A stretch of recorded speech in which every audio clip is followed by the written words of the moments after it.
The Epstein list makes so much more sense now. Everybody on that list has a legal entity name, yet everybody on that list is being blackmailed by some unknown agency. Unknown. Everyone on that list is a part of a club that you ain't in. So if everybody in that club, that private behind closed doors club, whatever they do, they give that individual a different name that is used only for members of that club. So when that individual is out in the world doing things, they can use their public name, whatever name they decide. Let's say Jeffrey Epstein, for example. They can use that name publicly for all things legalese. And then behind closed doors in those clubs, when nobody's around, they're using a different name. Let's say Jeffrey Jepstein, a fake name. But in the club, that's their real name.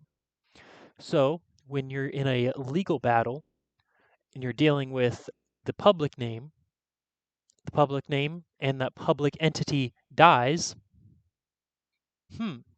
the individual's still alive and their fake name, their private public or their private guild name is still around.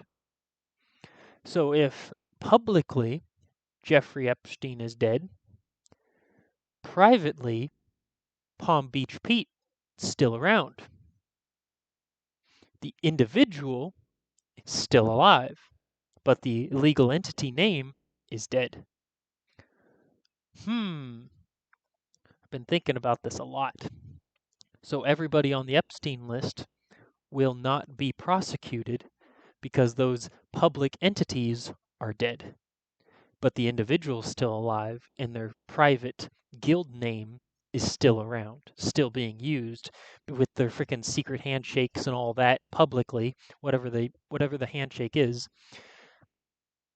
They use that's why the Freemasons in these secret organizations are so powerful, because they don't use the public name.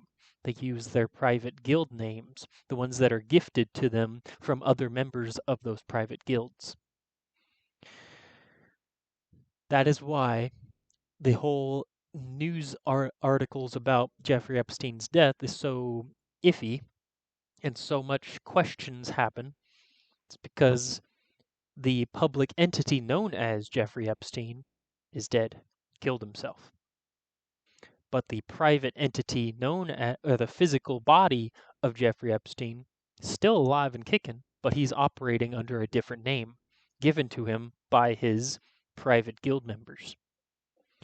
When his usefulness is still useful because he has a lot of knowledge and access and information in his brain, but they don't want to off him just yet. And so they're going to use him, put him in basically witness protection at the highest of levels, give him a different name, give him freaking different procedures done to his facial features in order to look different and be different and under a different name, but still the same guy, still has the same knowledge, same information, still decades of crimes and criminalities, but the public entity known as Jeffrey Epstein is now dead. That's why the media is also, everybody in the media at the highest of levels are in that private guild. They know who this individual is publicly and they know who he is privately. Completely different human being on paper. And that's the battle. In the legal world, it's all what you can prove on paper, not what you can prove with talking conversations behind closed doors. I've been thinking about this a lot, and these are the thoughts that I've had.